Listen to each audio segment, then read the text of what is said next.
afternoon. My name is Master Sergeant Mullen, retired. So you're in Western New York. Have you ever been here before? No, this is my first time in Western New York. One thing I like about it is the green trees. It's a lot different than Georgia. Everything's brown. But it's good to be up here in the Great North. This is the furthest north I've been in quite a while. So you've been in 5 northern winds, correct? That's correct. And what do you think's going to be different about this one than the previous 5?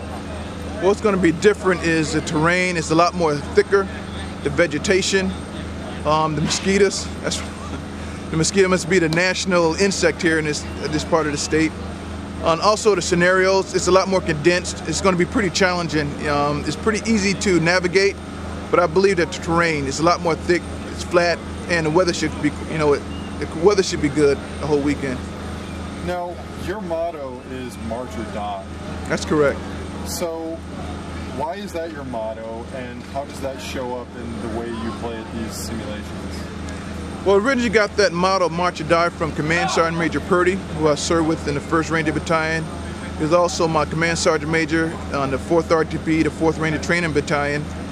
And he always had this term, March or Die. And the reason we use the term March or Die is you have to march to the objective, take the objective, defeat the enemy on the fields of battle. No matter how you do it, you got to march or die in place. And that's going to show up tomorrow in the way that you command your soldiers. Absolutely. I demand 110% and then some. Not just 110%, but 110% and then some. I expect my men to move further, faster, fight harder than golf company. I would have my men do nothing that I wouldn't do myself. I've noticed that you seem to be pretty familiar with several of the people here who are in the chain of command. Oh, yes. You played with them at previous events. How did you get to know these guys? Well, I've been participating in airsoft since 2003. And through all the different scenarios, the northern winds, I believe this is my 5th northern wind. A lot of these young men I fought with and I fought against. And so doing this over a number of years, you get to know their style of fighting, and it's always good to have them on my side for a change, fighting with me. But great group of guys, and I've known them for over the years. And one of the things I like about the Lion Claw series, Northern Wind, is it's like a reunion. Some of these guys I haven't seen in a couple of years, and it's always good to see them. Is there any moment in particular where you met somebody for the first time and now you have an ongoing sort of relationship with them at these events? Oh, quite a few. Matter of fact, half my company. I asked my company,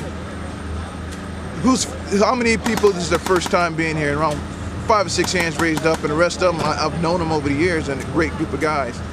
And if it was real combat, I'd take them along with me. Now, I know that Colonel Longer and yes. you have been fighting it out for the past 5 northern winds. Oh, yeah. Do you like playing against him? What's the score there?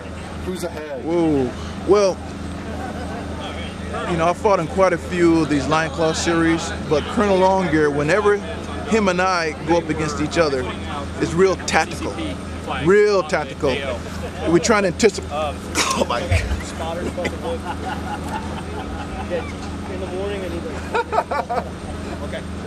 But Colonel Longer he's really tactically proficient, and it's like a chess game. We try and anticipate each other's move. I do a good map recon. I try and get in Colonel Longer's head. And one of the best ones we fought was in Northern Wind around 3 years ago.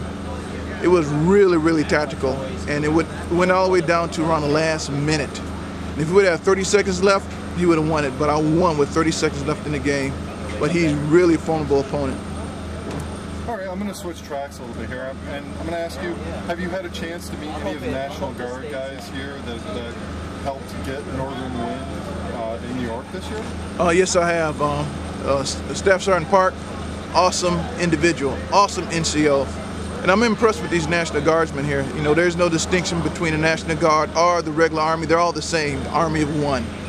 But a fine group of men, and it's a privilege to be here to fight up here in Northern Wind, especially on the military installation. It's really nice of them to open up their doors to us. Is it something common that the military would have such open arms for airsoft simulations? I believe it's getting more common because airsoft is an awesome recruiting tool, and I believe the Army is beginning to see the value of airsoft. You know, it's not promoting war or anything like that. It's promoting teamwork. It's supporting patriotism, and I believe that the Army is now beginning to see the value of using airsoft, you know, sponsoring airsoft events. Okay, one last question for you. What are you looking forward to tomorrow? What do you think is going to be exciting and different? What are you looking forward to? Let me tell you something. Failure is not an option. My expectation, in the words of a famous owner / ex-coach, I don't care how you do it, just win, baby, win. All I want to see is nothing but red, dead rags, not on my men, but on their men. I will not accept anything less than 110% and then some. My expectation for tomorrow? Victory. Victory. So I hope they come with the A game because they need to cowboy up.